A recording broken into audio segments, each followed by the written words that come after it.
देखिए बच्चों, आज हम पढ़ेंगे रासायनिक अभिक्रिया तथा समीकरण, केमिकल रिएक्शंस एंड इक्वेशन। तो शुरू करते हैं। पदार्थ के आकार, माप और साइज और रंग, अवस्था जैसे गुण उसके भौतिक गुण कहलाते हैं, यानी इसकी फिजिकल प्रॉपर्टीज़ कहलाते हैं। भौतिक परिवर्तन क्या होता है?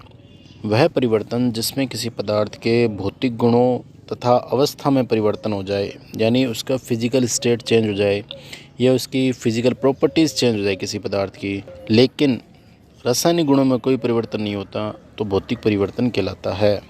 ये उत्क्रमणीय होते हैं। ये ध्यान दें कि ये क्या होते हैं? उत्क्रमणीय होते हैं। ऐसे परिवर्तन में कोई नया पदार्थ नहीं बनता, यानी रिएक्टेंट से वापस हम प्रोडक्ट बना सकते हैं। अब देखिए, इसी तरीके से हम देखेंगे कि रासायनिक परिवर्तन क्या होते हैं, यानी केमिकल चेंजेस किस तरीके से होते हैं, केमिकल रिएक्शंस किस तरीके से होती हैं।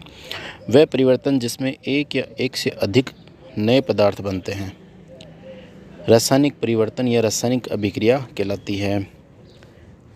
जैसे कि लोहे पर जंग लगना, आयरन द्वारा कॉपर सल्फेट के विलयन का रंग परिवर्तन और मैग्नीशियम का फीता जलाने पर मैग्नीशियम ऑक्साइड का बनना, चूने के पानी में CO2 गैस गुजारने पर पानी का दूधिया हो जाना, ये सभी केमिकल चेंजेस कहलाएंगे।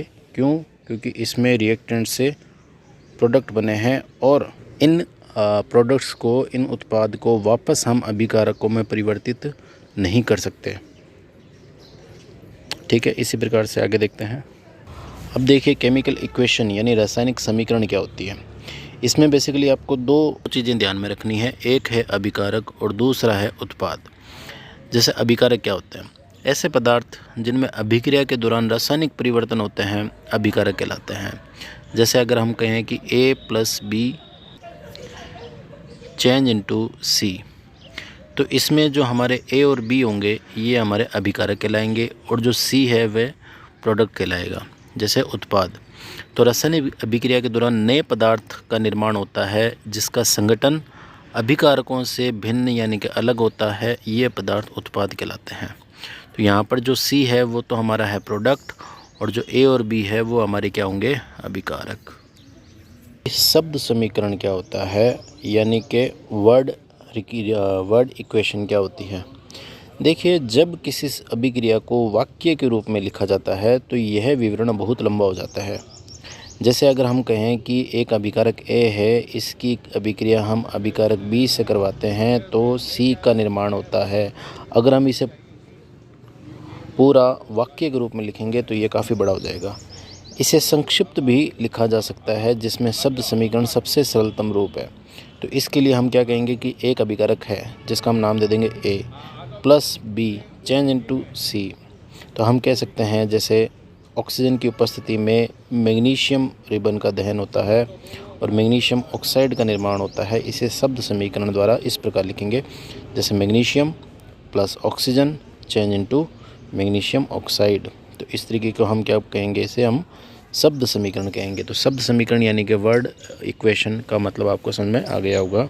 अब यहाँ ये जो मैग्नीशियम है और ऑक्सीजन है ये तो हमारे क्या हैं? अभिकारक हैं, और जो ये मैग्नीशियम ऑक्साइड बना है ये हमारा क्या कहलाएगा? उत्पाद यानी कि प्रोडक्ट। यानी ये हमारा प्रोडक्ट है और ये हमारा क्या है? रिएक्टेंट है। अब देखते हैं शब्द समीकरण में अभिकारकों के उत्पादों में परिवर्तन को उनके मध्य एक तीर, यहाँ पर आपको तीर दिखाई दे रहा होगा, एक तीर का निशान लगाकर दर्शाया जाता है। अभिकारकों को उसके मध्य प्लस का चिन्ह लगाकर बाईं ओर यानी लेफ्ट हैंड साइड, तथा इसी प्रकार उत्पाद को उनके मध्य प्लस का चिन्ह लगा करके दाईं ओर लिखा जाता है और तीर का सिरा उत्पाद की ओर होता है। तो इन सभी बातों का आप ध्यान रखेंगे कि रिएक्टेंट्स हमेशा LHS यानी कि राइट हैंड साइड में लिखा जाएंगे और प्रोडक्ट हमारा RH साइड में लिखा जाएगा और इनके मध्य तीर होगा और तीर का सिरा किस तरफ होगा? उत्पाद की तरफ।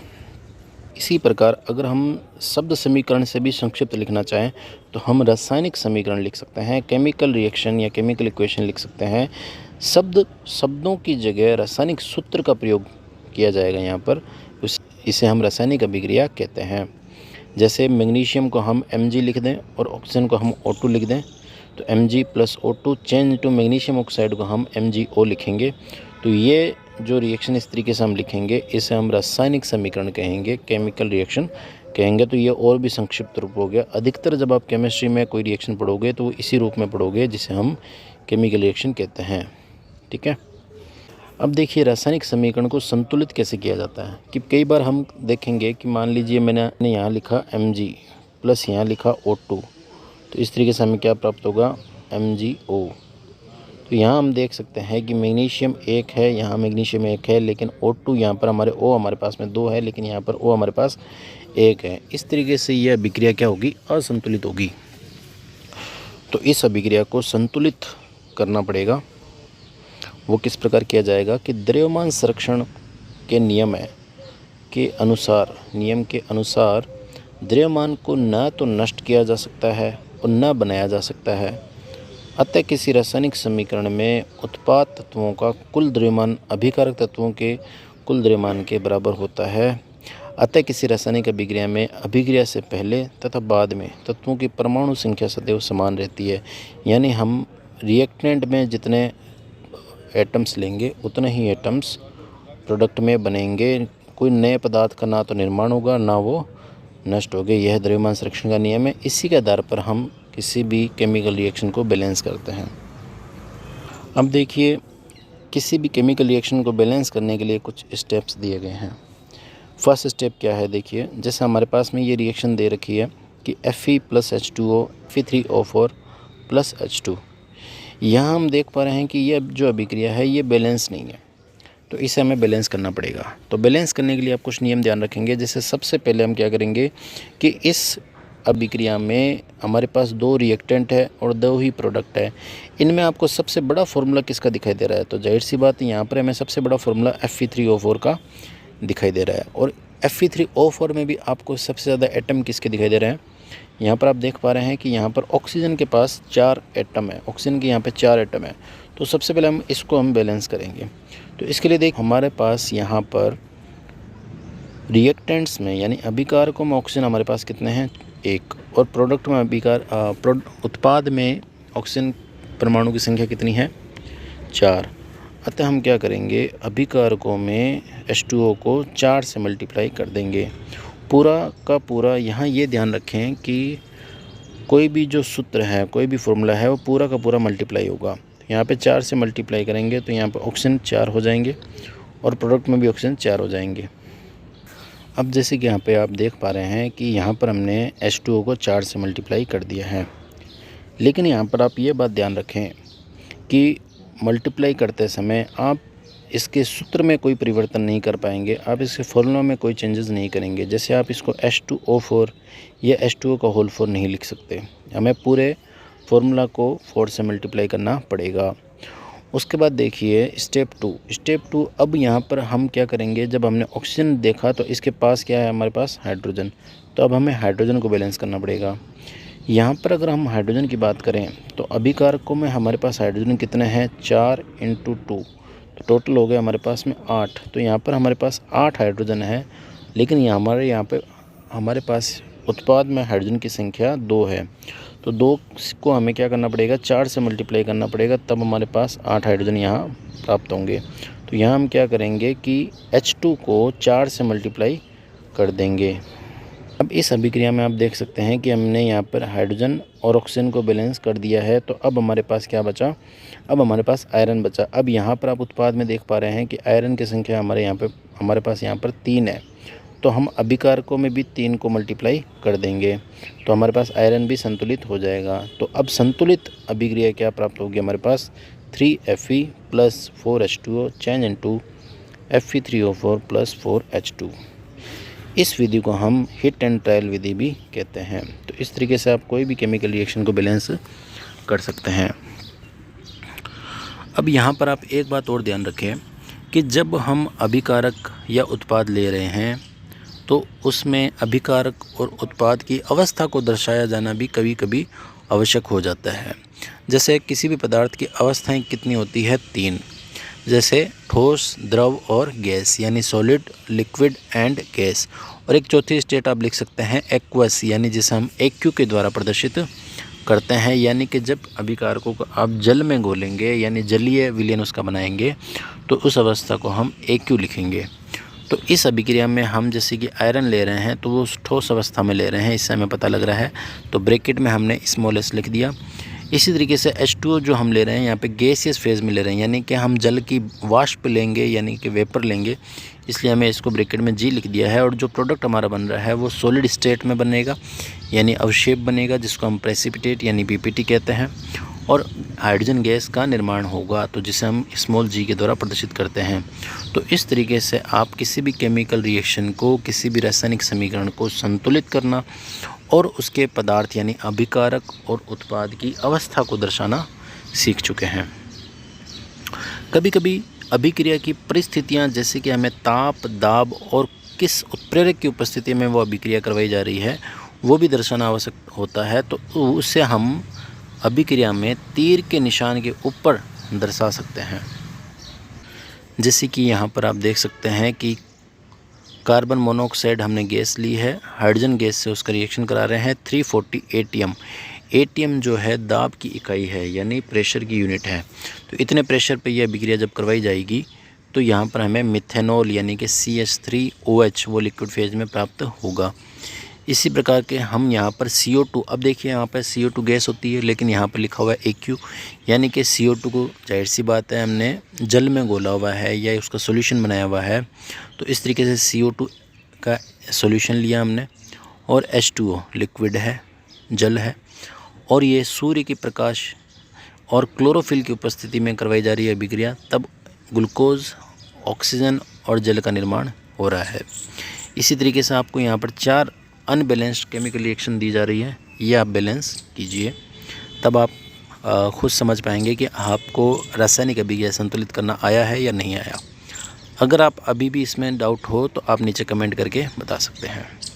अब देखिए, अब हम पढ़ेंगे रासायनिक अभिक्रियाओं के प्रकार। हम जानते हैं कि किसी भी रासायनिक अभिक्रिया में एक तत्व का परमाणु दूसरे तत्व के परमाणु में नहीं बदलता, और ना ही कोई परमाणु मिश्रण से बाहर जाता है और ना ही कोई परमाणु बाहर से मिश्रण में आता है। यही द्रव्यमान संरक्षण का नियम है।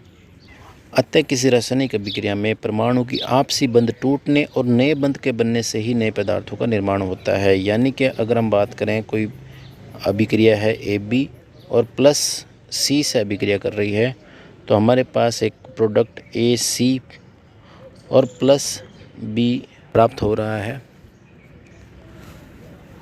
अतः हम कह सकते हैं कि A और B के बीच में बंध टूट करके A और C के बीच में बंध बन रहा है। तो इसी तरीके से अभिकारकों के बंध टूटते हैं और उत्पाद के मध्य बंध बनते हैं। इस अभिक्रिया में आप देख पा रहे हैं कि कोई भी परमाणु बाहर से ना तो प्रवेश किया है और ना बाहर गया है। तो इस आधार पर किसी भी अभिक्रियाओं को निम्न प्रकार से बांटा जा सकता है। जैसे पहला हम पढ़ेंगे संयोजन अभिक्रिया। तो ऐसी अभिक्रिया जिसमें 2 या 2 से अधिक अभिकारक पदार्थ, जिसमें तत्व या यौगिक मिलकर एकल उत्पाद का निर्माण करते हैं, संयोजन अभिक्रिया कहलाती है। यानी हम ये कह सकते हैं कि A + B change into AB। तो यहाँ पर ये जो अभिक्रिया होगी ये किस प्रकार की अभिक्रिया होगी? संयोजन अभिक्रिया होगी, क्योंकि यहाँ पर अभिकारक जुड़ करके एक नए उत्पाद का निर्माण कर रहे हैं। जैसे कैल्शियम ऑक्साइड की जल के साथ क्रिया, यहाँ देख पा रहे हैं कि कैल्शियम ऑक्साइड, जिसे हम बिना बुझा हुआ चूना कहते हैं, इसके अभिक्रिया जब जल से करवाई जाती है तो कैल्शियम हाइड्रोक्साइड या जिसे हम बुझा हुआ चूना कहते हैं का निर्माण होता है और हीट का निर्माण होता है। इस बुझे हुए चूने, जिसको हम कैल्शियम हाइड्रोक्साइड कह रहे हैं, के विलयन का उपयोग दीवारों की सफ़ेदी के लिए किया जाता है। क्यों? क्योंकि ये एक चूने का पानी भी हम इसे बोल सकते हैं। ये कैल्शियम हाइड्रोक्साइड वायु में उपस्थित CO2 से क्रिया करके कैल्शियम कार्बोनेट की पतली परत बना लेता है। इससे दीवारों पर 2-3 दिन बाद चमक आ जाती है। जैसे आप देख सकते हैं कि चूने का पानी जब पहले घरों पर पेंट किया जाता था तो चूने के पानी का इस्तेमाल किया जाता था, तो और 2-3 दिन बाद में जब वो पेंट होता था तो और चमक आती थी। कारण क्या था? COCO3 बनने के कारण। और आपको ये जानकर आश्चर्य होगा कि संगमरमर का सूत्र भी, यानी मार्बल का सूत्र भी क्या होता है? CaCO3। यहाँ पर चूने के पानी की रिएक्शन CO2 के साथ दिखाई गई है, जिससे कैल्शियम कार्बोनेट का निर्माण हो रहा है और H2O का निर्माण हो रहा है। अब यहाँ पर आप दो अभिक्रियाएं देख पा रहे हैं, जिसमें दो अभिकारक मिलकर के एक उत्पाद का निर्माण कर रहे हैं। तो ये भी इसे हम संयोजन अभिक्रिया कह सकते हैं, क्योंकि यहाँ पर दो अभिकारक मिलकर के एकल उत्पाद का निर्माण कर रहे हैं, एक प्रोडक्ट बना रहे हैं। जैसे कार्बन प्लस O2 CO2 का निर्माण कर रहा है और हाइड्रोजन प्लस O2 मिलकर H2O का निर्माण कर रहा है। अब देखिए, आपने पिछली अभिक्रिया देखी जिसमें हमने देखा कि अभिक्रिया के दौरान ऊष्मा भी उत्सर्जित हुई है। तो इस आधार पर, ताप के आधार पर हम अभिक्रिया को दो भागों में बांट सकते हैं। एक है ऊष्माक्षेपीय अभिक्रिया, जिसको हम एक्सोथर्मिक रिएक्शन कहते हैं, और एक है ऊष्माशोषी अभिक्रिया, जिसे हम एंडोथर्मिक रिएक्शन कहते हैं। देखिए दोनों में क्या अंतर है कि जो ऊष्माक्षेपीय अभिक्रियाएँ होती हैं उसमें अभिक्रिया के दौरान सदैव ताप का निर्माण होता है, हीट निकलती है, जैसे कि हमने पिछली अभिक्रिया में देखा। तो ऐसी अभिक्रिया जिसमें अभिक्रिया के दौरान ऊष्मा का निर्माण हो, ऊष्मा निकले, हीट निकले, तो ऐसी अभिक्रिया हम एक्सोथर्मिक रिएक्शन कहेंगे। और ऐसी अभिक्रिया जिसमें अभिक्रिया के दौरान ताप का अवशोषण होगा, यानी कि हीट ऑब्जर्व की जाएगी, तो ऐसी अभिक्रिया को हम एंडोथर्मिक अभिक्रिया कहेंगे। जैसे यहाँ पर आपको ऊष्माक्षेपीय अभिक्रिया दी गई है कि वे अभिक्रियाएं जिनमें उत्पाद के निर्माण के साथ ऊष्मा भी उत्पन्न होती है। जैसे ग्लूकोज का ऑक्सीडेशन करते हैं तो हमें CO2 और H2O मिलता है, साथ में हीट मिलती है, तो इस अभिक्रिया को हम ऊष्माक्षेपीय अभिक्रिया कहेंगे। जैसे हम सांस लेते हैं, श्वसन की अभिक्रिया जिसे हम कहेंगे, हमें कार्य करने के लिए ऊर्जा की आवश्यकता होती है, और ऊर्जा हमें कहाँ से प्राप्त होती है? भोजन से। तो पाचन के दौरान, डाइजेशन के दौरान क्या होता है कि ये जो हम भोजन करते हैं, जो खाद्य पदार्थ होते हैं, वो छोटे छोटे टुकड़ों में टूट जाता है। जैसे चावल, आलू, ब्रेड में कार्बोहाइड्रेट होता है, तो इन कार्बोहाइड्रेट के टूटने से ग्लूकोज प्राप्त होता है। हमारे शरीर की कोशिकाओं के ऑक्सीजन से मिलकर हमें ऊर्जा प्रदान करता है। जैसे साग सब्जियों का विघटन होकर कंपोस्ट बनना, तो ये भी हम ऊष्माक्षेपीय अभिक्रिया का ही एक उदाहरण है। अब देखेंगे हम वियोजन अभिक्रिया। वियोजन अभिक्रिया जस्ट संयोजन अभिक्रिया का हम उल्टा रूप कह सकते हैं, यानी कि decomposition reaction is inversely to the combination reaction. यानी कि जब एक अभिकारक दो या दो से अधिक उत्पाद में बदलता है, तो ऐसी अभिक्रियाओं को हम वियोजन अभिक्रिया कहते हैं। तो इस अभिक्रिया में एकल अभिकर्मक टूटकर छोटे छोटे उत्पाद प्रदान करता है। जैसे फेरस सल्फेट .7H2O क्रिस्टल को हम गर्म करते हैं, तो गर्म करने पर क्रिस्टल जल त्याग देता है और क्रिस्टल का रंग बदल जाता है। हम जानते हैं कि फेरस सल्फेट एक हरे कलर का ठोस होता है, और जब इसे गर्म किया जाता है तो इसमें Fe2O3 यानी फेरिक ऑक्साइड में बदल जाता है, SO2 गैस का और SO3 गैस का निर्माण करता है। फेरिक ऑक्साइड एक ठोस है, जबकि SO2 और SO3 क्या है? एक गैस है। तो यहाँ पर ये क्या हुआ है कि ऊष्मा दे करके एकल अभिकारक को दो या दो से ज़्यादा, यानी कि यहाँ पर देख सकते हैं कि 3 उत्पाद में परिवर्तित हुआ है, तो इस अभिक्रिया को हम वियोजन अभिक्रिया कह सकते हैं। दूसरा, आप ये भी ध्यान रखें कि इसमें देखिए हमें, चूँकि इस अभिक्रिया के दौरान ऊष्मा दी गई है, तो इसको हम एक एंडोथर्मिक रिएक्शन यानी कि ऊष्माशोषी अभिक्रिया भी कह सकते हैं। कैल्शियम कार्बोनेट का कैल्शियम ऑक्साइड में वियोजन, जैसे कैल्शियम कार्बोनेट है, इसे भी हम अगर गर्म करें तो ये हमें CaO और CO2 देगा। तो ये भी एक वियोजन अभिक्रिया भी है, और साथ ही साथ में ये एक ऊष्माशोषी यानी कि एंडोथर्मिक रिएक्शन भी है। कैल्शियम ऑक्साइड को बिना बुझा हुआ चूना कहते हैं, यानी ये सूत्र हुआ कैल्शियम, ये बिना बुझा हुआ चूना अगर आपसे पूछा जाए तो ये CaO कहेंगे। इसका उपयोग कहाँ किया जाता है? इसका उपयोग सीमेंट निर्माण में किया जाता है। ऊष्मा के द्वारा किया गया वियोजन ऊष्मीय वियोजन कहलाता है, यानी कि थर्मल डिकम्पोजिशन, यानी किसी अभिक्रिया में हम अभिकारक को ऊष्मा दे करके उसको वियोजित कर रहे हैं, तो यह क्या कहलाएगा? ऊष्मीय वियोजन कहलाएगा। जैसे कि लेड नाइट्रेट को गर्म करने पर भूरे रंग का धुआं निकलता है, ये भूरे रंग का धुआं NO2 गैस होती है। यहाँ पर अभिक्रिया दी गई है कि लेड नाइट्रेट है, गर्म करने पर लेड ऑक्साइड, नाइट्रोजन डाइऑक्साइड और ऑक्सीजन का निर्माण हो रहा है। जैसे कि आप चित्र में देख पा रहे हैं कि यहाँ पर जब लेड नाइट्रेट को गर्म किया गया तो एक भूरे रंग का धुआं निकलता हुआ आपको दिखाई दे रहा है। सिल्वर क्लोराइड AgCl, इसे हम जब सूर्य के प्रकाश में रखते हैं तो ये सिल्वर और क्लोरीन में वियोजित हो जाता है और इसका रंग ग्रे हो जाता है। ये भी एक वियोजन अभिक्रिया का उदाहरण है। और इसी प्रकार सिल्वर ब्रोमाइड की अभिक्रिया भी इस प्रकार ही होती है। जैसे कि आप देख पा रहे हैं कि AgBr को गर्म करने पर यानी सूर्य के प्रकाश में रखने पर ये सिल्वर जो इसका प्रेसिपिटेट अलग हो जाएगा और साथ में ब्रोमीन Br2 गैस निकलेगी। इसका उपयोग जो ब्लैक एंड वाइट फोटोग्राफी होता है, जिसे हम हिंदी में श्याम श्वेत फोटोग्राफी कहते हैं, उसमें किया जाता है। अब देखिए ऊष्माशोषी अभिक्रिया। तो जिन अभिक्रियाओं में ऊष्मा अवशोषित होती है उन्हें ऊष्माशोषी अभिक्रिया कहते हैं। जैसे हमने पीछे देखा कि वियोजन अभिक्रिया में अभिकारकों को तोड़ने के लिए ऊष्मा, प्रकाश और विद्युत ऊर्जा की आवश्यकता होती है। अब हम देखेंगे कि विस्थापन अभिक्रिया क्या है, डिस्प्लेसमेंट रिएक्शन। देखिए इसको हम उदाहरण से समझते हैं कि अगर मैं आपसे ये कहूँ कि AB + C change into AC + B, तो यहाँ इस अभिक्रिया में क्या हो रहा है कि B का जो डिस्प्लेसमेंट है, विस्थापन है, वो C द्वारा कर दिया गया है। तो इसे हम क्या कहेंगे, एक विस्थापन अभिक्रिया कहेंगे। यानी कि अब देखेंगे कि जब कोई तत्व किसी दूसरे तत्व को इसके विलयन से हटा दे तो इसे हम विस्थापन अभिक्रिया कहेंगे, डिस्प्लेसमेंट रिएक्शन कहेंगे। यहाँ पर आप देख पा रहे हैं कि कॉपर सल्फेट के विलयन की अभिक्रिया जब आयरन से करवाई जाती है तो यहाँ पर आयरन ने क्या किया, आयरन ने कॉपर को उसके विलयन से प्रतिस्थापित कर दिया। देखिए यहाँ पर एक चीज़ ध्यान रखें कि कॉपर सल्फेट का रंग कैसा होता है। कॉपर सल्फेट के विलयन का रंग होता है नीला। और जब ये अभिक्रिया करवाई जाती है तो अभिक्रिया के दौरान विलयन का नीला रंग गायब हो जाता है। कारण यह है क्योंकि यहाँ पर आप देख सकते हैं कि कॉपर अलग हो चुका है और फेरस सल्फेट यानी विलयन थोड़ा ग्रीनिश टाइप का हो जाएगा और नीचे ब्राउन रंग का PPT आपको दिखाई देगा। वो किसका होगा, वो कॉपर का होगा।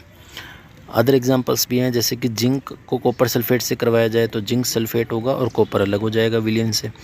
इसी प्रकार से लेड को कॉपर क्लोराइड की अभिक्रिया करवाई जाए तो लेड क्लोराइड प्राप्त होगा और कॉपर अलग हो जाएगा।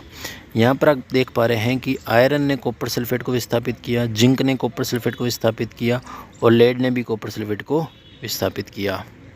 तो यहाँ आप ये बात ध्यान रखें कि जिंक और लेड कॉपर से ज़्यादा सक्रिय हैं, अतः ये धातुएं कॉपर को उसके विलयन से प्रतिस्थापित कर देती है। अब देखेंगे द्विविस्थापन अभिक्रिया यानी कि डबल डिस्प्लेसमेंट रिएक्शन। देखिए इसको इस तरीके से समझ सकते हैं कि ये अभिक्रिया आपको दी गई है। इसमें आप देख पा रहे हैं कि हमने दो टाइप के सॉल्यूशन लिए हैं, जिसमें एक है सोडियम सल्फेट का सॉल्यूशन और एक है बेरियम क्लोराइड का सॉल्यूशन। तो जब इन दोनों विलयन की अभिक्रिया करवाई जाएगी तब सोडियम बेरियम क्लोराइड के सॉल्यूशन से बेरियम को डिस्प्लेस करेगा और साथ में बेरियम जो है सोडियम सल्फेट के विलयन से सोडियम को प्रतिस्थापित करेगा। यानी कि दोनों तत्वों ने एक दूसरे को उनके विलयन से प्रतिस्थापित कर दिया। तो इस कंडीशन में हम इस अभिक्रिया को क्या कहेंगे, इस अभिक्रिया को हम द्विविस्थापन अभिक्रिया यानी कि डबल डिस्प्लेसमेंट रिएक्शन कहेंगे। तो आइए एक बार इसकी परिभाषा पढ़ लेते हैं कि अभिक्रियाएं जिनमें अभिकर्मकों के मध्य आयनों का आदान प्रदान होता है वे द्विविस्थापन अभिक्रियाएं कहलाती हैं। यहाँ पर आप देख सकते हैं कि सल्फेट आयन और क्लोरीन आयन का एक दूसरे से डिस्प्लेसमेंट हुआ है। इस अभिक्रिया में ये ज़रूर आप याद रखें कि इसमें जो प्रेसिपिटेट बनता है बेरियम सल्फेट का, वो वाइट कलर का PPT बनता है, वाइट कलर का अवशेप बनता है। इसे हम अवशेप यानी कि PPT कहते हैं, जबकि और ये क्या होता है, विलयन में अघुलनशील होता है। अतः वे अभिक्रिया जिसमें अवशेप का निर्माण होता है अवशेपण अभिक्रियाएं कहलाती हैं, प्रेसिपिटेशन रिएक्शन कहलाती हैं। ठीक है। अब देखिए उपचयन और अपचयन अभिक्रिया क्या होती है, जिसे हम ऑक्सीडेशन और रिडक्शन अभिक्रिया भी कह सकते हैं। देखिए जब किसी अभिक्रिया में किसी एक पदार्थ में ऑक्सीजन जुड़ता है तो ये उपचयन यानी कि ऑक्सीडेशन कहलाता है। ठीक है, यानी ऑक्सीजन का जुड़ना क्या कहलाएगा, ऑक्सीडेशन।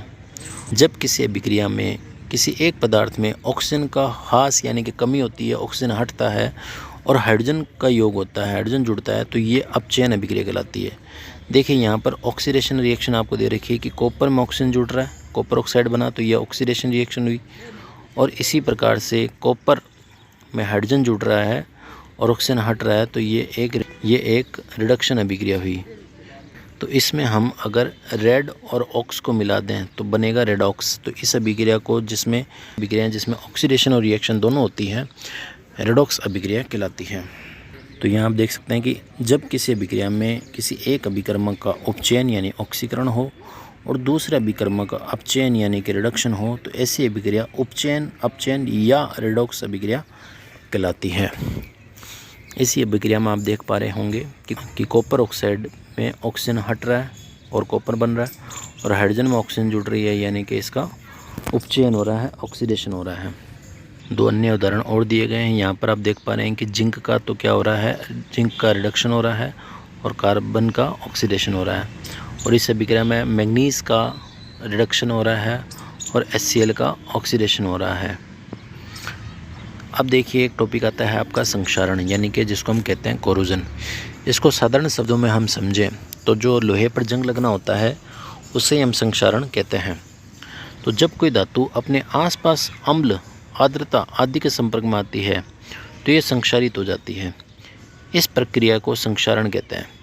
जैसे लोहे की बनी वस्तुएं शुरू में चमकीली होती हैं, लेकिन कुछ समय बाद इन पर भूरे रंग की परत चढ़ जाती है, जिसे लोहे पर जंग लगना कहते हैं। देखिए यहाँ पर आपको कुछ इमेजेस दी हुई हैं। जैसे यहाँ पर कील है, तो कील पर भूरे रंग की परत चढ़ जाती है, इसे हम लोहे पर जंग लगना कहेंगे। इसी प्रकार से चांदी और तांबे का भी संक्षारण होता है। यहाँ पर आप देख सकते हैं ये तांबे का संक्षारण है और ये चांदी का है। तो चांदी जो है संक्षारित होकर के काली हो जाती है और तांबे पर हरे रंग की परत चढ़ जाती है। एक आता है, एक देखिए विकृत गंधिता, रेंसिडिटी।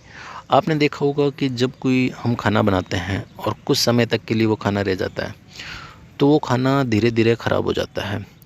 या एक सेव को अगर हम काट कर छोड़ दें तो कुछ समय बाद उस पर एक परत सी जम जाती है, यही रेंसिडिटी कहलाती है। तो इसलिए आपने देखा होगा कि जब कोई चिप्स का पैकेट आप खाते हैं तो चिप्स का पैकेट में कुछ चिप्स और कुछ हवा भरी हुई होती है। वह हवा और कुछ नहीं, सिर्फ नाइट्रोजन गैस होती है, जो कि एक अक्रिय गैस है। क्योंकि ये वस्तुएं क्या होती हैं कि वायुमंडलीय ऑक्सीजन से अभिक्रिया करके ऑक्सीकृत हो जाती है, जिससे वे खराब हो जाती हैं। तो होता क्या है कि वसा युक्त या तेलीय खाद्य सामग्री जब लंबे समय तक रखी जाती है तो उसका स्वाद और गंध बदल जाता है। उपचित होने के कारण वायुरोधी बर्तनों में खाद्य सामग्री रखने पर उपचयन की गति धीमी हो जाती है। जैसे चिप्स के पैकेट में नाइट्रोजन गैस भरी होती है, जो कि कम सक्रिय है।